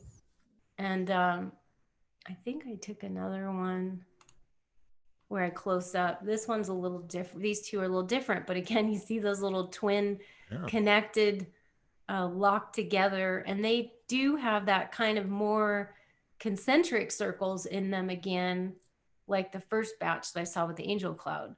So there's kind of a mixture in here. It's kind of unique because I've never really seen the ones where they're linked together. It's almost like some sort of symbol about connection or. Yeah. I tend to, the both of those series of pictures had some that were linked together like this, which was very interesting. Now the ones that there's another one up close with the rainbow like colors in them. And then I've got one in here of just where they get really big and sort of more like the ones you guys were showing earlier, right there. So those are ones that I typically see pictures of where people are showing them, are these kind. So yeah, it's in the same instance where there's a few different kinds of orbs going, or a few different types of orbs, what I can tell here. And this is Arizona. This is this is all here in Sedona. Okay. Both of these are. This was on the way to Cottonwood, if people recognize the drive to Cottonwood on 89A. But both of them. Well, other one was in Sedona, and then I have a couple of other pictures where this is not my. I didn't take this picture. There's 3 pictures in here where somebody else took these and gave them to me. They blew them up and gave them to me as a gift. Wow. But this person is the one I was telling you about, Grant, where he just is able to get these pictures at will, sort of like Jeff was talking about, where I could just walk out and, you know, take them. And he's like that too, where he just gets tons of them. Is this Daryl? No. No, you got somebody else. Yeah. Okay, you got because you got Daryl there in Sedona doing this too. Oh, there's probably and he's got like here. thousands. These same thing. He's got thousands and thousands of photos. Yeah, he's definitely got a lot of. There's a lot of people here that take pictures and just get tons of them. So that was one of them. That's just it was a nighttime shot where you just get just a bazillion of them. Here's another one, kind of in daylight. And these are pictures of pictures, so that's why you're seeing a little grainy or blurry. Yeah. But these are kind of the ones that's similar to what I had taken pictures of. And then there's this weird picture of a lightning and all the orbs coming out. I don't know how I got this picture, but I was like, wow. Wow, that is you impressive. take a picture of a lightning strike? Who knows if it, I was wondering if it like, hope that house is okay. Wow. It almost looks like it came right down on it. So that one was pretty intense. And then I had, let's see, there's another one. Look at that. That's crazy. This is talk about colors, right? Every color in the rainbow in here. That's Sedona as well? Yeah, I think these were all taken in Sedona. I don't know about the one with the lightning bolt. I'm not sure about that. But yeah, and this person gets like tons of different orbs. And how many photos would this person have, do you think? Probably a lot. I don't know. I don't even know where he is anymore because these were pictures from like a long time ago. Wow. There are a lot of collections are missing. It's just like so many collections that people have. I'm just blown away by the stuff people have got and they're not talking about it. They're not public about it or anything. Yeah, it's very interesting. And this is the last one of, there's my Stands with Bear. But this one was interesting because he had a picture taken in Ohio. He was at a conference with this friend of his, and they were just taking a picture, but look behind him, that wall, there was nothing on the wall. Wow. And it kind of interesting because it almost looks like the earth with clouds around it. You know, it's just somehow this orb formed with the clouds, and that's probably the mist that you're talking about, perhaps. But it almost looks like the earth just formed, but there was nothing on the wall. At first, when I saw this, I was like, wow, what a cool picture in the background. I thought it was a picture, you know, in the background, like, I don't know. But he said, no, there was nothing on the wall. So anyways, that's the extent of my orb pictures. Because like I said, I don't take a lot of pictures of them, but if I did, I would probably get more of them. And maybe now that, you know, when you're talking about it with other people and then you get inspired, like, hey, I'm gonna go out and take some and see what happens. Yeah. I just haven't in a while. But Yeah. those are the ones that I had taken myself, and then I threw, you know, a couple others that other people had. But I always just found them to be fascinating. And I've gotten some contact with them back in 2011 before all this happened, because my first pictures were that I took were 2012.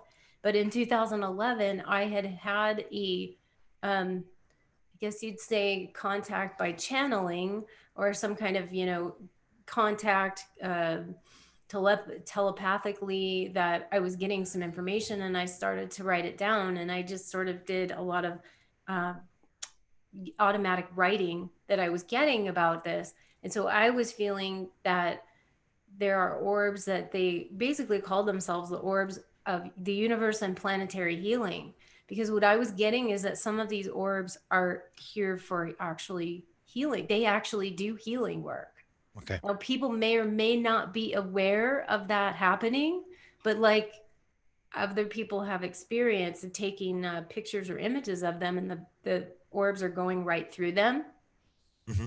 So I feel like Wow. they are doing some healing work on them. And they have, when they were giving me this information, it was more like, we don't go beyond people's free will. I mean, it's sort of like a slightly different dimension that we're seeing here, that we're getting to tap in, that somehow the camera is able to open up to that dimension where our physical eyes aren't quite ready for that yet, or don't work that way. So maybe the pineal gland would work that way, because that's more of the lens, you know, that's more of our spiritual lens, I would say.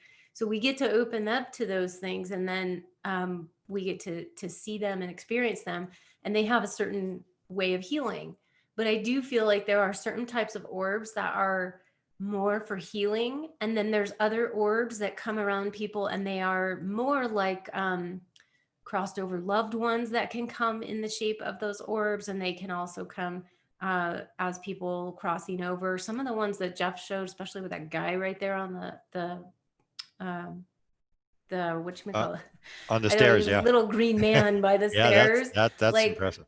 you know, some of these beings I feel do have a connection or resonance with that orb or energy, and so they are coming in as, you know, when people cross over, or people that haven't been able to cross over and are kind of wandering around looking for where Yeah. to cross over, like sort of the in-betweeners. And they're Stands with Bear has that ability where he clears that for people. Sometimes we have it, they'll come to him and want to go home, and he has to, you know, energetically can open up a portal and allow them to come to go home.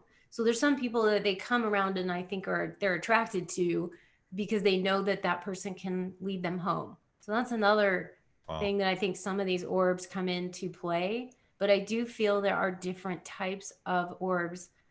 Some of them might even be called atmospheric orbs. I've kind of heard that term or whatnot, but that's just my experience with them. I think that I've not seen too many of those rods like that were shown, and I haven't caught any of those in my pictures, you know, as of this moment, because I haven't tried to even do Yeah. that.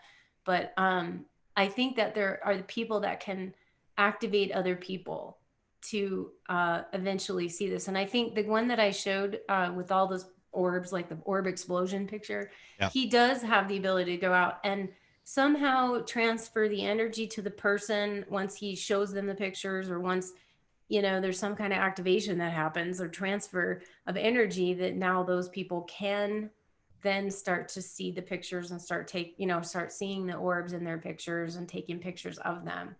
Wow. So I do feel like there's some transference that can happen, and it may be something that Jeff, you may not do that now, but there may be something in your future or whatnot. If you open the doorway to that, I think this guy actually does do that for, you know, through his meditations or whatnot, and just even showing him or showing the pictures to other people, tends to just open the doorway to that for some reason. Yeah. Wow. It's really Well, interesting. well, I hope that you and Stands with Bear go out and do some experiments, because you're a sensitive and you may actually be able to, because I know with Daryl, they were doing a conference and there was people posing and he was taking photographs and people were looking, putting their hands up to the skies and all these orbs were there. And so I hope you do it, because both of you are sort of sensitives that you could maybe try it just as an experiment to see if you can, Yeah. because we you'll see should do that. the one I'm going to show you in a minute is Let me stop share here. Okay, there we go. Stan Ho. I'm going to show you his photographs now, and that's what he does. He does the meditation thing where he starts to meditate, and let me share screen here, and then we'll just do these, and then I'm going to go back to Lynette. She's got 2 photographs, and then we'll just see if there's any questions. But now share. Let me share. Because he does the meditation thing, and you'll see that he pulls them in by meditating, and he does these experiments with it. Okay, you can see my screen. Let's go to the end here. Okay, here's Stan Ho. Everybody can see the screen? Oh, whatever, what's going on here? Come on. Stan Ho. Okay, so Stan Ho is in Hong Kong. And as I said, he works 16 hours a day, so he really doesn't have much time for this kind of stuff. He actually wrote a book on his experiences and his orbs. He's got a lot of photographs in his book. And here you'll see a simple orb on the building there, taken in Hong Kong, daylight photo. And here's where he's standing in rain, because there's all these ideas about the fact that it's rain. So you can see he's in the rain in the top left-hand photograph, and then he starts to meditate. And as he meditates, somebody's taking photographs, and you can see the number of orbs starts to increase dramatically as it goes through. So he's done these experiments in Hong Kong, and he's been in Indonesia doing these experiments where he uses meditation to make these things appear. And again, he's got thousands of photographs. So here he's meditating, and you can see it's almost like he has the pattern that you had in yours. The one right on his chest there, just below his chin. You'll see the structure in that orb there. Here again, he's showing this thing where he's actually trying to bring him in. So he's got his hand up. These may have been Indonesia. He does a lot of these experiments where he's trying to bring the orbs. And the one right above him, you'll see it's got a little chunk taken out of it, like a little piece missing. And the one on the left, on his right, has an actual hole in the middle of it.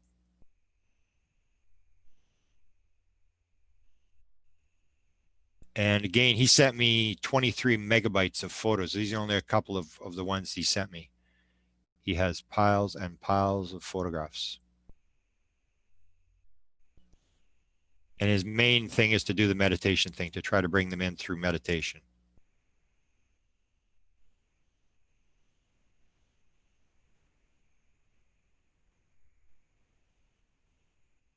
There's a big giant one right above him there.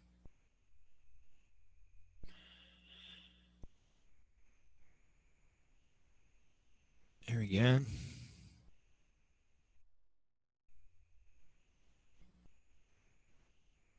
And he gets the mist, of course. He gets the same sort of mist thing that, and again, it wasn't until I asked him, have you got any mist photographs, that he said, oh yeah, I got those things too. And then he started showing me that he's got the same mist that everybody else has. You have the mist and the orbs in the mist as well.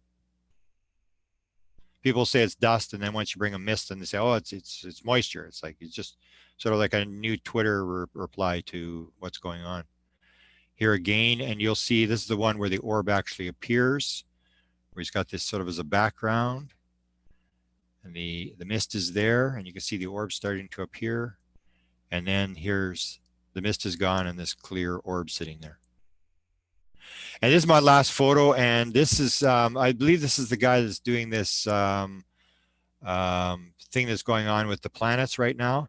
And it's kind of interesting what he had said. Business executive Mark Sims did a meditation and a visualization. And this guy's not into orbs. He's doing this other thing where he gets this sort of insight to set up this thing about the alignment of the planets and the meditation and change the consciousness of the world. But he has this experience in a hotel room in California. I noticed that there was a light, and blue foggy light that was beginning to swirl like a slow whirlpool in my third eye. That began to get brighter and brighter, and it coalesced into a well-defined sphere. Then when it was this very bright, defined sphere in my mind's eye, these rings appeared. It came from the outside into the light. That continued for maybe 60 seconds. That stopped, and the orb began morphing and changing into a humanoid shape.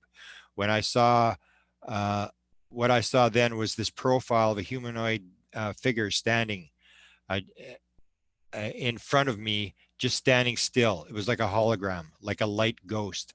So a lot of people will describe this. In fact, Desta had put in the chat, and I'd forgotten about this until Desta mentioned it tonight. Desta and I had a lot of interaction with people who have been part of Mission Rama.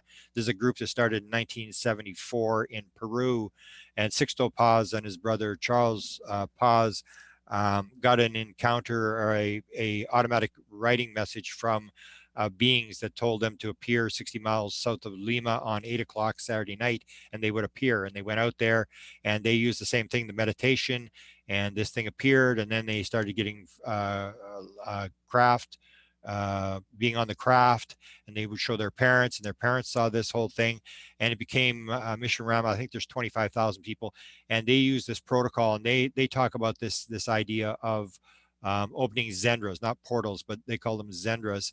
And in the book that we're about to release, Desta and I, about a 2017 encounter we had in Mount Shasta, we talk about 2 zendras that were opened in 2014-15, where these beings appeared in the zendra, and they refer to these orbs. And I'd forgotten about this. They've had these orbs all along through the years, and they call them kniplas, I think it's called.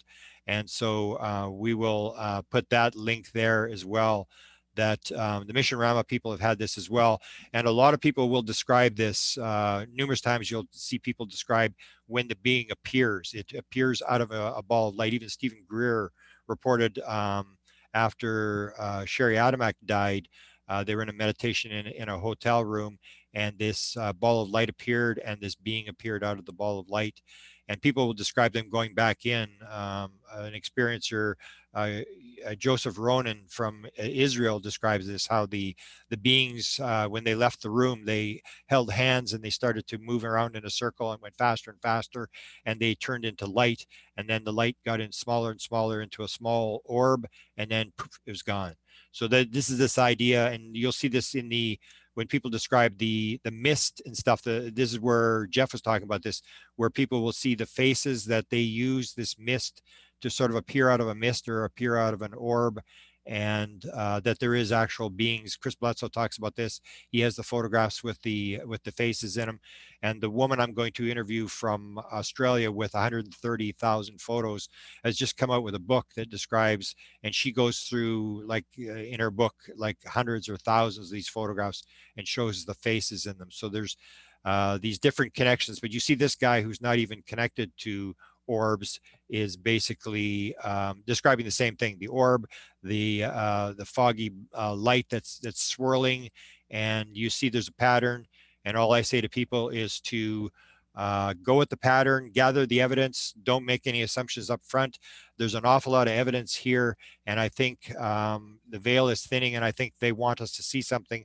They want to show themselves, and I think the onus is on us to gather the material and not make assumptions and try to figure out what's going on here, because I think it's going to end up being very important. Now, so to end, I want to go to Lynette. You want to take over the screen, and you've got a couple things to show us. And then if there's any questions, if anybody wants to ask anybody on the panel back and forth a question or whatever, we can go there. Or if there's any questions that came in on the chat on the YouTube, we can do that, and then we'll shut it down. Is Lynette there? Can't see her, but her name's still here. Yeah. Can you hear me? Now she's unmuted. Yeah, she's unmuted. Okay, and here's the pictures. I'm Okay. sharing screen. Share screen. I haven't seen your screen yet. Oh, share. Share. Okay. Okay. All right, it's coming. Good. Okay, so that's that's the second picture with this dagger in my hand, and this is a bigger picture of it. Can you blow it up? We just see the thumbnail. Let's see, Can you click on it and make it? like that. Can you We see see- it? I still see the thumbnail. Really? Yeah, I don't know. Have you got a Mac? A Mac computer, or are you on a Mac? Yeah. I know. I'm on a Livera. Oh, okay. No, so it should come up. And if you double click, unless I'm only one seeing it, but I think it's just the thumbnail of it. Because that one I'd like to see. I missed it, and maybe it's not intended that you show it tonight. Let me just open this up. See pictures. Yeah. Maybe right click on it and see if it allows you, or Because it was on downloads. okay. Open. Right click on it and see what it gives you options. You don't see that? No, is it open? We don't see it. No. Yeah. Okay. Let me go to view. View. That's too bad, because I'm interested in this dagger thing Darn it. now. You see that? You don't see this? No, I just see the thumbnail, unless somebody else sees it, but I just see the thumbnail. I see 6 thumbnails. Oh, there. we can't see it. No, okay, so it's Share. not. No, it's weird how. Share. Share. You might try to hit either the extra large icon or even the preview pane, because sometimes if you click on that, that's up at the top, you'll be able to see it. Okay, let's go like this. Extra large icon. Preview pane. Yeah, here's extra. No. You see that? Oh, It's a here little now it's a bigger. little bit bigger. Now try clicking on it, or Okay, I'm clicking on it. preview pane. You see that? You might try the preview pane, Preview 'Cause pane that up in the top should- left-hand corner there. Oh yeah. Yeah. Okay. Okay.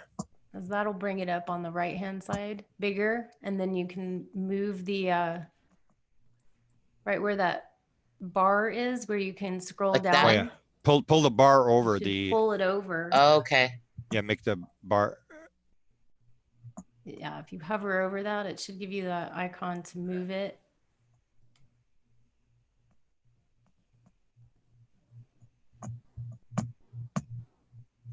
Well, I think you'd have to drag it with your mouse. Usually you roll over and it gives you that thing where you can drag it over, but Yeah. there you go. And then move it to the left. Let's see here. Oh. Okay, got that. Now how do Yeah, I and drag then it? Just drag it to the left because it should move the whole window. There you Okay. Oh, go. there you go. There you go. It's bigger. Yeah, it's A getting little bigger. So you can Okay, keep come on. drag it some more. Yeah. Come on, Nat. Alright, We need Nicole's Help me 4-year-old out kid here. here. We need Nicole's 4-year-old kid to help us here. Okay, come on. Come on.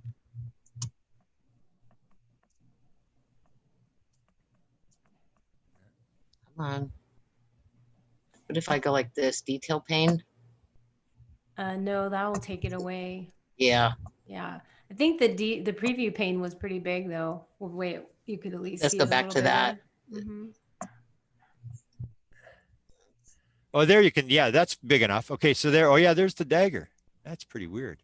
And the photograph before had Hmm. nothing in it, so that's pretty. significant. Right, right. Oh, Well, that's big enough that we can see it. That's pretty interesting. okay. All right, Here. so then, and then this was the before. Or that was what it looked like, and this was bigger. And then this was a picture of those elemental fairies. Oh yeah. Let's see here. This is the original picture, and then they're like in swirls. One main Wow. one, and then swirls. Oh my Wow. And- God, I love that picture. And this is a Look where close-up they shot. are, those little fairies. Yeah, so that was interesting. All of them. And they were going into her car too. My girlfriend who took this on the other side of Shasta in Washington, she said they were flying in her car and she was swatting at them, and she was wondering if she killed them. And my instinct was you can't kill energy. Wow. So but she said they were very, very little when they followed her. So Wow. that's it. Yeah, Wow. they like go through things too. I had a video or a GIF I was showing earlier too, that where it like went right through the fence. Wow. I don't think you could actually like hit them or whatever. Physically. Interesting. Yeah. I mean, Very- there's no way. Look at there. That's a being. That's a fairy. And a ton of them. Like you see them. That's so cool. Yeah, Tress actually had some as well that she's maybe show next session. She's got some that are close-ups. Yeah. So that was what I Interesting. wanted to show you, that Wow. dagger. Thanks. Let's go. Yeah. Let's go to Okay. questions now. You can take off your share screen, and then Okay. if Desta or Nicole have any questions that people want to ask somebody on the panel. There's no questions in the chat. There's no questions. Okay. Okay. Well, it's 2 hours. I appreciate it. And if anybody gets more, we're going to have some longer conversations with people. I appreciate people showing up and sharing their photos, and watch the next orb thing, because there's enough people around that we're going to keep doing it until we've sort of gone through all the collections, and then maybe we'll get Science Bob on this, and we'll figure out what's going on. But I really appreciate everybody showing up and doing their duty to, and try to do the experiments where, because I know like the Sedona thing, like Daryl Stokes was doing it, and what's her name, Kim Carlsberg was also getting photographs there. She had a huge collection as well. So hopefully you can do some experiments and come back for a next session and show us what you've got, because it seems like we've got people who are tuned into whatever this is, and you're being shown stuff, and I appreciate you sharing it with the world. Thank you, and thanks everybody for all your awesome pictures, because and videos. I loved watching them. They were just fabulous. And now I bet all of us are even more activated. Go take some. Beautiful. Super fun. Any Thanks, last everyone. comments? Yeah. Okay. Appreciate you, Thanks. Grant. Thank you. Okay. Thank you. Thank you all. Good night, everyone. Night. Bye-bye.